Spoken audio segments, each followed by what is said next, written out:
Welcome to Latina Role Model. My name is Leticia Miller, and today's guest is Heissam Jebailey.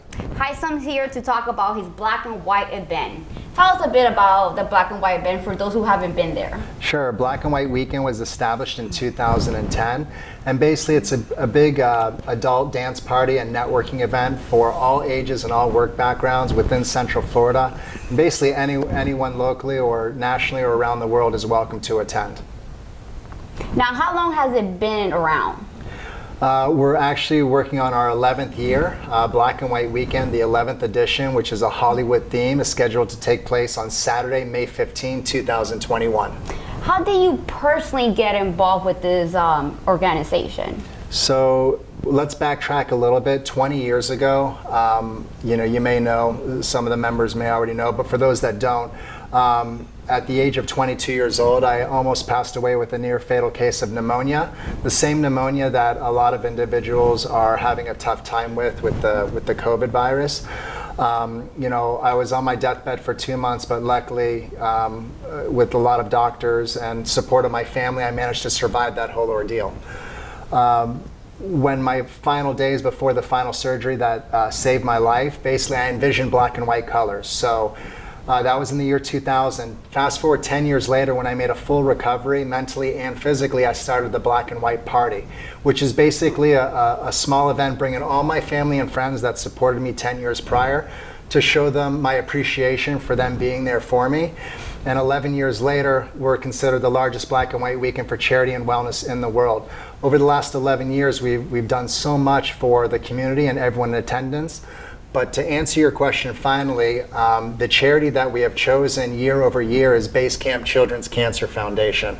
It's a small local organization based out of Winter Park, Florida, and the funds from all the attendees and sponsors that come to experience Black and White Weekend goes towards paying for the kids' dinners, movies, parents' night outs, and gifts. That's amazing. Which charity does it support and how? Okay, so the first 2 years, the Black and White event was basically a fun, family-friendly event for everyone that I knew to come and have a good time. But on the third year, I saw this event continuing to grow, continue to bring more people from all aspects of life. But it was year 3 that I decided to bring on a small local charity where I know and my committee knows and the people in attendance know that the money that we raise is going to go directly into the bank account of this small organization, and the money is going to go towards bringing smiles to these kids' faces. So Base Camp Children's Cancer Foundation represents age groups from 3 to 17 years old that are battling chemo or have survived chemo and basically got past their cancer ordeal. It's a wonderful group of ladies that run this organization. I see them 3 times a week delivering meals to these kids. Every weekend we're babysitting the kids so their parents can go out and have a nice night out on the town.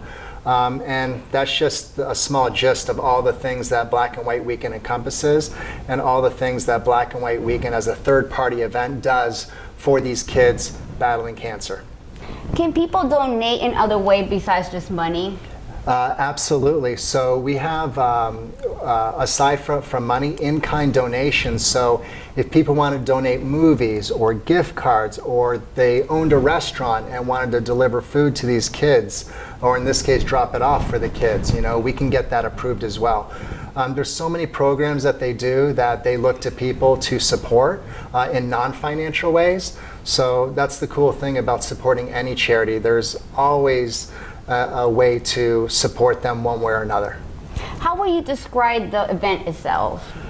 So the event I really consider to be very, very unique. There's really nothing like it in my opinion, because you're dealing with 1,000 people, and it's basically like a private gathering of all ages and all work backgrounds, all political backgrounds, all races, all ages, Doesn't matter if you're 21 or 101, people are welcome to this event to just forget about their stress and all their problems. I dealt with a lot of that when I was 22, going through my hospital incident, and now I'm just trying to continue the tradition of this event to bring people to show them the time of their life, to give back to the community, and it's also good for business as well. So it's a win-win situation for everybody. But basically, it's an event filled with wonderful people, lots of entertainment. If you like dancing, indoors you can dance. If you like networking, you can be outdoors and network. If you like a DJ, we got it. If you like a jazz band, we've got it.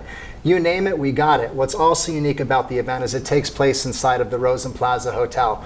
So people don't just come to experience the event for one night.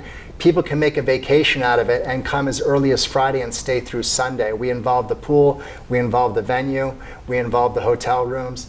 It's literally like nothing you've ever experienced before. And if you don't believe me, go to YouTube or go to blackandwhiteweekend.com and purchase your tickets, support the charity, come see Letty and I have the time of our lives. We'll make sure you do as well. Well, that was amazing. I personally been there and it's one of the best events. Heissam, I wanted to ask you, what would have been one of the proudest moment of this event for you? I would have to say, starting a committee 5 years into it, I'm proud to have a membership of 23 committee members and 8 charity members, 30 of us that work day in and day out to continue the dream of this event, keeping it alive, especially in times like this when a lot of people aren't able to continue to do what they're doing, and we're managing to find ways to keep it going.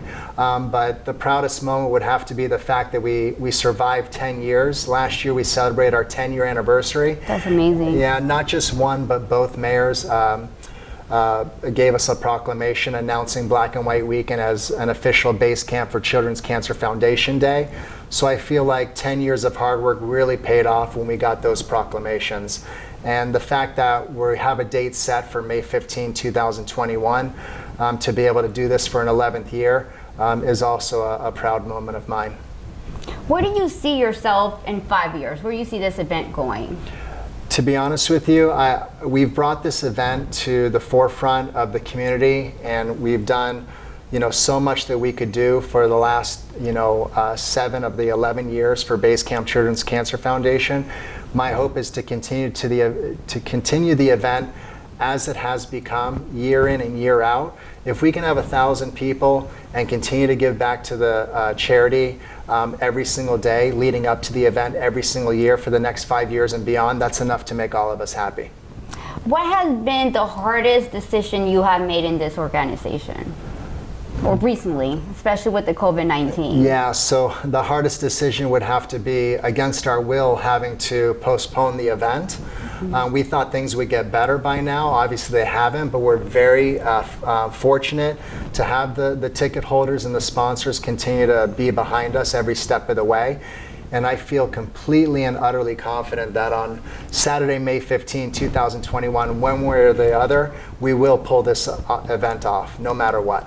Now, I know every year you have a different theme. Can you tell us the theme you're planning to have this year coming up? Absolutely. We're really excited. Actually, in my office back home, we already have a lot of decorations to basically transform the venue as if you're going to Hollywood, California. It is a Hollywood theme, so you can have your black and white glasses, you can have your black and white and gold boas. You want to dress up as your favorite character or your favorite famous person, We've got, stilt walkers, we've got paparazzi, we've got a Hollywood jazz band, we've got a Hollywood DJ. I don't want to announce and give away all the things that we got going on, but anything and everything having to do with Hollywood will be at this event. How can we donate? If we want to get involved, where should we go to donate money, or do you have a website you want to provide to us? Absolutely. So there's basically 2 websites you can go to. The main one is blackandwhiteweekend.com, where you can find all the information about Black and White Weekend and the charity. But if you want to know more about the charity specifically, then you just go to basecamp.org. So blackandwhiteweekend.com for tickets and hotel accommodations for next year's event, and basecamp.org to find all things about Basecamp and how you can donate, not just financially, but in kind as well to them. I also wanted to ask you, is there like a dress code to the event? Can I wear any color? So it's funny you bring that up because we get that every single year. It is a Black and White Weekend event. So your only options for dress has and always will be all black, all white, or black and white, and including the shoes. So anything you can think of black and white. Even my mask is black and white. Even the flyers are black and white. And if you research the event, you'll see it's all black and white. Is there anything I missed that you want to share with us today before we close the show? No, it's just an honor to be here with you, Letty, and I'm excited to get this Latina Role Models event that we did together out into the forefront of all the audience members that have not heard about Black and White Weekend or Base Camp, and I'm confident Latina Role Models will be able to do that for us. So thank you for having me here today. I want to thank you so much for joining us tonight, and this is Leticia Miller with Latina Role Model. Have a good night. I'm in. Are you? Yes.